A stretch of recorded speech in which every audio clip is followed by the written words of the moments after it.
This is Scott the Fix-It Guy. Today we have a LG Trom front-loading washing machine that has the OE error and it just won't drain. And this is due to a faulty drain motor.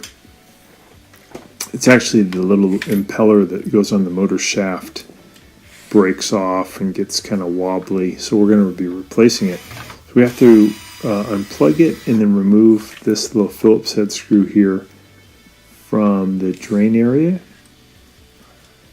Mainly just got to get the top panel off and then the front panel off.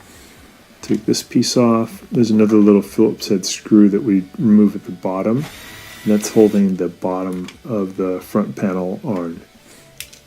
Got that. And we're going to remove the door boot, and there's a little spring wire that we have to get off. We're going to pry it off with a standard head screwdriver. And once we pry it off, we can pull the boot off of the front panel. We can just go around the edges and just pull it right off. We're going to take the two Phillips head screws that hold the door switch, or door lock, off so we can remove the front panel. And then there's some screws also at the top of the front panel that we have to get to, but to remove those we have to remove the top panel and also the detergent drawer.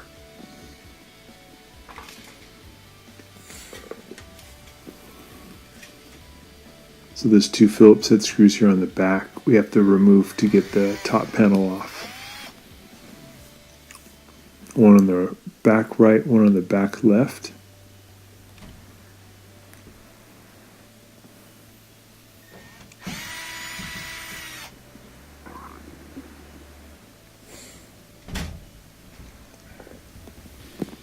Sometimes these panels are a little bit hard to get off. We have to push the upper panel back. I'm going to use a standard head screwdriver to just pound in the corners here to get that panel to come loose. Now I can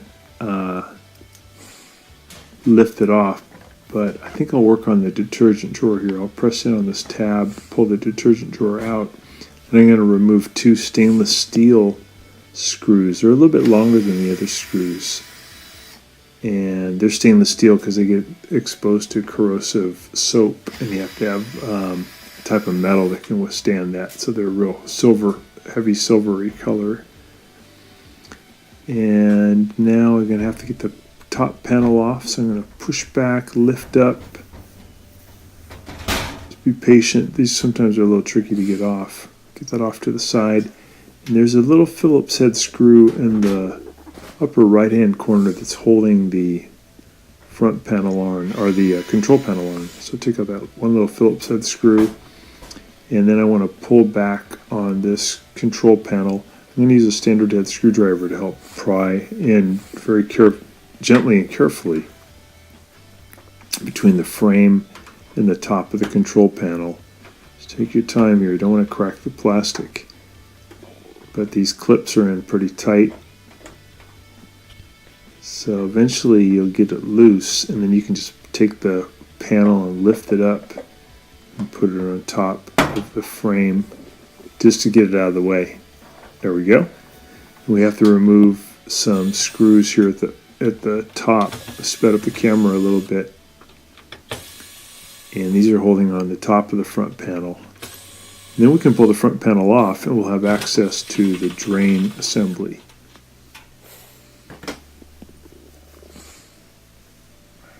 You can actually tilt this machine back at 45 degrees and do this all from underneath without removing the front panel, but it's a little tricky. There we go.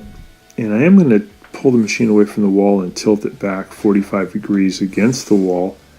And this takes all the water that did not drain out and moves it away from the drain and the hoses so that there's less spilling. I'm going to take out these two Phillips head screws that are holding the drain assembly into position in the front.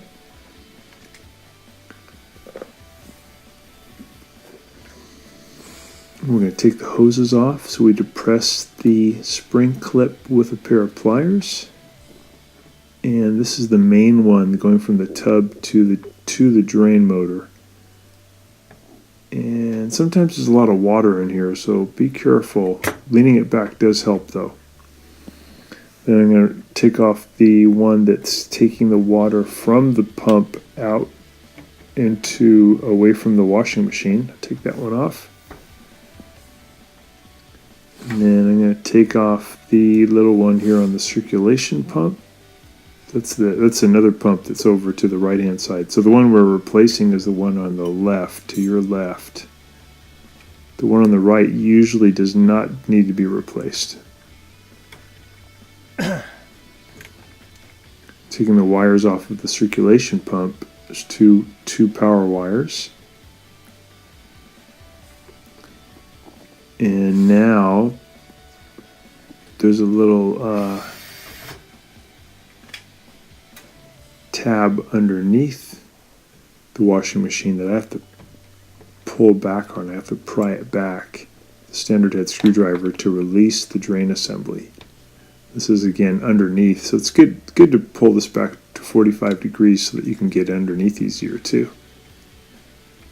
Now I can pull the whole thing up and out, and there's a little hose here at the bottom that I've got to pull the power wires off of the drain pump, to the ones here on the left.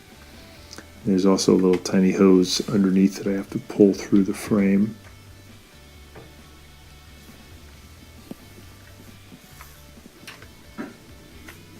There we go. We get the whole assembly out.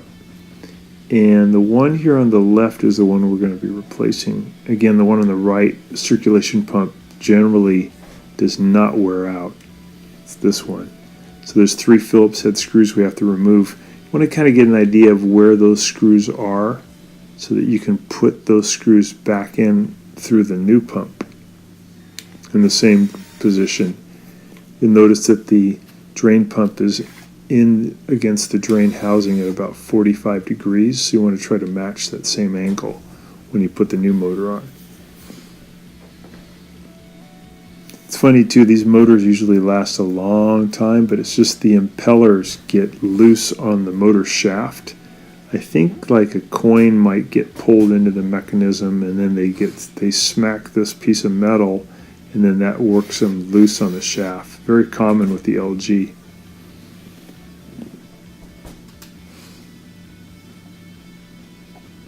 So I'm putting the screws in to the new motor the same way they came out of the old motor. Take out this last screw here at the top. And there's also this plastic housing, protective housing on the pump that I have to take off the old one and put on the new one. So I'm going to take the pump motor off of the housing. There we go, it just comes right off. And I'm going to use a standard head screwdriver to pry off this plastic cover. So this white thing is the impeller. Look how loose it is. That is not supposed to be like that. It's very common that when these are no longer pumping water, that's the cause. I'm just going to pry off this plastic case so I can put it on the new pump.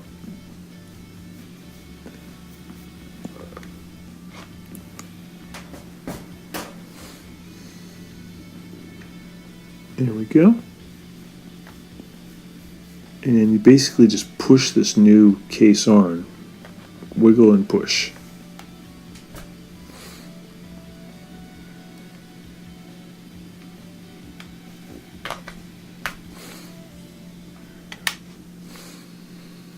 Alright, and then we're going to put the pump onto the pump housing and then add those 3 Phillips head screws.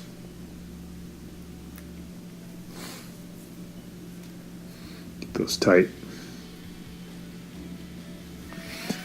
And then we just got to do the reassembly, and that's it.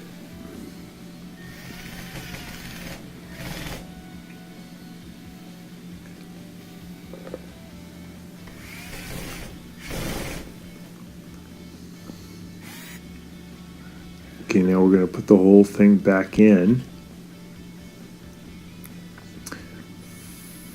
It's going to fit, that black piece is going to fit right there into that white piece. This fits right in there. And first though, I'll put the power wires back on to the circulation pump. That's the black and brown wire. You can put them either way. There's no polarity problem, so don't worry about that. Just make sure you put them on there snugly.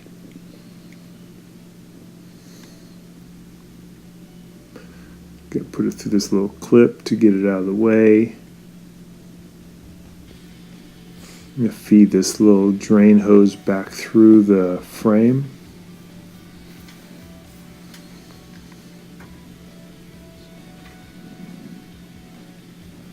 And then I'm putting that black piece through the white clip there at the bottom. Then I'm going to bring this back through the frame. I'll add those two little screws in there. So I've got these really cool hose clamp pliers to help me with this hose clamp. The big one that goes on the black tube that goes from the tub to the pump, and these really help to do this job. If you have regular pliers you can do it, but it's tricky. So I'm going to put the clamp over the hose first, and then work the hose onto the pump housing, and then let go with the spring clamp. Now I use some pliers to press in on the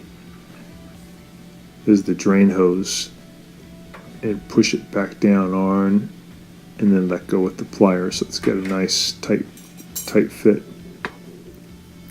Put the circulation pump hose back on. I'll press in on its spring clip and then push it down on.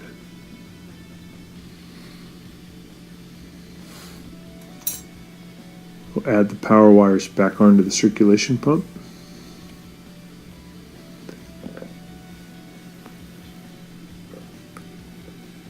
Just check everything, and then add these two Phillips head screws to hold the pump in place.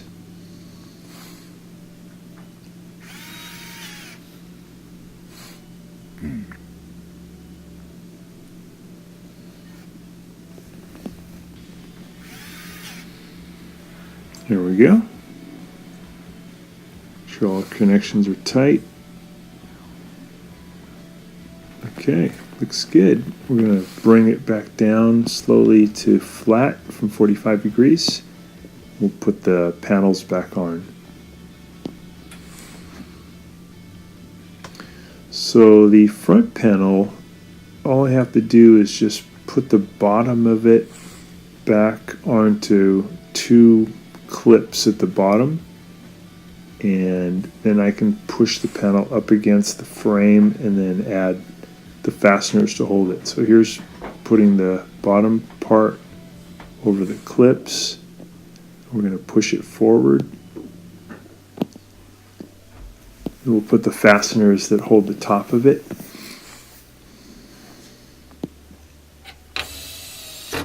Sped this up a little bit.